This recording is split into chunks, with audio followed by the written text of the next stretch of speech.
Crime बढ़ा हुआ है। महागठबंधन मुद्दे विहीन है। 90 के दशक याद दिला रहा है। एक बयान बड़ा विवादित हुआ था, जैसे उन्होंने कहा था रामचरितमानस को लेकर, उस पर सर आप सरकार 100% मंत्री विवादित हैं, उनका बयान विवादित है। एक दो बयान थोड़ी विवादित है, हर विवादित बयान है। इसलिए उनको उस बयान को हम लोग यूनिवर्सिटी महाचंद्र सिंह का खड़ा किया हुआ है।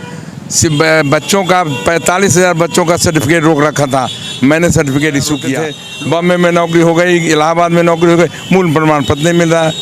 तो जेपी यूनिवर्सिटी बात सही, इधर कुछ दिनों से एकदम गंजात बन गया है जेपी यूनिवर्सिटी। और शिक्षक के साथ साथ प्राइमरी स्कूल से लेके विश्वविद्यालय तक की समस्या को मार लगा। शिक्षकों को प्रताड़ित करने का काम सरकार शुरू किया है। महाचंद्र सिंह आ रहा है, आपका बीकॉम, बीएससी, एमए, एमकॉम करें विश्व की सबसे बड़ी यूनिवर्सिटी इग्नू से। सॉल्व असाइनमेंट्स और गाइड बुक्स प्राप्त करें। संपर्क करें Mahakal computers, DAV PG college के पास, पंच मंदिरा मोड़ से दाहिने।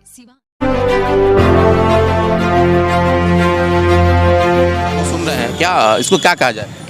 देखिए, सरकार का स्पष्ट कानून है हर जगह, लेकिन बिल्कुल शिक्षा और शिक्षक उपेक्षित है।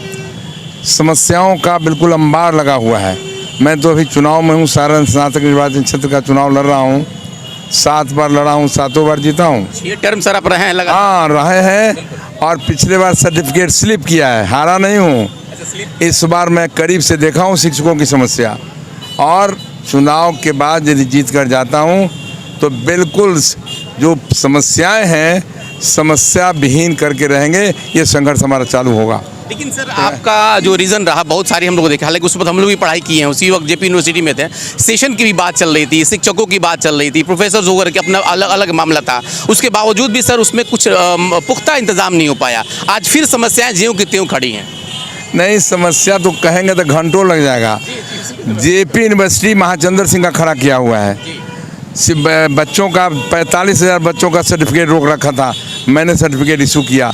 लोग आके हमारे यहाँ रोते थे, बॉम्बे में नौकरी हो गई, इलाहाबाद में नौकरी हो गई, मूल प्रमाण पत्र नहीं मिल रहा है। तो जेपी यूनिवर्सिटी बात सही, इधर कुछ दिनों से एकदम गंजात बन गया है। जेपी यूनिवर्सिटी अस्त व्यस्त है, और शिक्षक के साथ साथ प्राइमरी स्कूल से लेके विश्वविद्यालय तक की समस्या को मार लगा हुआ है। और बच्चे परेशान हैं। ऐसा कहीं हुआ है जो परिस्थिति बन रही है कॉलेजेस में? इसलिए मैं बहुत करीब से अभी भी तो आ रहा हूँ, कई प्रखंडों में घूम करके। हर जगह शिक्षक खड़े हैं, समस्या है। अब 15% बढ़ गया, पैसा नहीं दे रहा है। अभी जो है क्या है, एक खास आपने डेट दिया, स्पष्ट ट्रेनिंग का डेट ख़त्म हुआ। कोई ये बहुत संकल्प नहीं ना सरकार लिए हुए है। आपका उद्देश्य यदि है कि हम ट्रेनिंग देने दिया ही, फिर जो डेट दीजिए कोनो, फिर उसमें से ट्रेनिंग ले लेंगे वो लोग। और नहीं तो ये सब तो ट्रेनिंग करवा भी देंगे। और जो परिस्थिति बनी हुई हम बात करेंगे भी, इस तरह से शिक्षकों को प्रताड़ित करने का काम सरकार शुरू किया है। महाचंद्र सिंह आ रहा है, आप कह दीजिएगा। सर, शिक्षा मंत्री का एक बयान बड़ा विवादित हुआ था, जैसे उन्होंने कहा था रामचरितमानस को लेकर, उस पर सर आप सरकार 100% विवादित है, मंत्री विवादित हैं, उनका बयान विवादित है। एक दो बयान थोड़ी विवादित है, हर विवादित बयान है। इसलिए उनको उस बयान को हम लोग नोटिस लेते नहीं। समस्याओं के प्रति गंभीर हैं, और सचमुच में यदि मैं जाता हूं चुनाव से जीत करके तो समस्या विहीन शिक्षक करेंगे। अभी तो सेना को भी अड़े हाथों लिया जा रहा है सरकार के कई ऐसे मंत्रियों को द्वारा। बिल्कुल, ये तो कई बार इस तरह की घटना हो गई, एक बार 2 बार थोड़ी हुआ है। वहाँ भी इन लोगों को शर्म नहीं लगता है कि जिसके बारे में उंगली उठा रहे हैं वो हमारे कौन हैं। देश की हाथों जिनकी सुरक्षा की गारंटी लिया है, जो जान पर हथेली पर लेके बॉर्डर पर मर रहे हैं, उसके बारे में कमेंट्स करता है। इसलिए ये गठबंधन की है, लेकिन ऐसा लग रहा है कि बिल्कुल अभी जिस तरह से क्राइम बढ़ा हुआ है। महागठबंधन मुद्दे विहीन है। 90 के दशक याद दिला रहा है लोग, बस नहीं।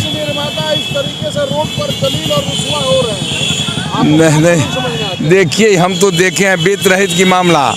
महाचंद्र सिंह की लड़ाई का फल था कि वित्त रहित किया, शहीद किया वित्त रहित को। और आज यदि मैं रहता सदन में तो आज मैं देख रहा हूँ 6-7 साल से तो परिस्थिति बनी हुई है। 7 साल, 8 साल, 5 साल से नहीं मिल रहा है अनुदान। अरे तुम कानून बनाए हो, मुख्यमंत्री ने भाषण किया, माननीय नीतीश कुमार जी ने हाउस में, वो कानून है, लड़कों की संख्या और परीक्षा फल के आधार पर देंगे अनुदान। क्या हो गया? इसलिए मैं कहा ना कि मुद्दे विहीन है। महागठबंधन की हुकूमत का सोच ही विचित्र हो गया। इन्हें सब कलेक्ट किया हूँ, समस्या हर स्तर पर 4 बार घूम गया हूँ, वाल्मीकि नगर से लेकर के सोनपुर तक और रक्सौल से लेकर गुटनी तक, सब जहन में है। अभी चुनाव में हूँ, चुनाव 1 महीना के अंदर समाप्त होने वाला है। यदि लोगों का सहयोग मिल गया तो निश्चित हर समस्या हमारी अपनी समस्या होगी। बस बिल्कुल, ये महाचंद्र प्रसाद थे जिन्होंने बहुत ही बड़ी बात कह दिया, खास करके बिहार सरकार को लेकर के। और जिस तरीके से इन्होंने कहा कि बिहार सरकार जो है कि बिल्कुल मुद्दा विहीन है, बिहार सरकार के पास कोई मुद्दा नहीं है और यही वजह है कि विवादित बयान से लेकर के और बिल्कुल निष्क्रियता तक इस सरकार ने अभी तक दिखाया है। पुख्ता क्या होना चाहिए अभी तक इस सरकार के बारे में ना तो कोई समझ रहा है, ना कोई देख रहा है और ना ही कोई समझ रहा है। लेकिन जो शिक्षकों की समस्याएं हैं, उस समस्याओं को लेकर के महाचंद्र प्रसाद आगे काम करेंगे, इसका उन्होंने वादा भी किया है।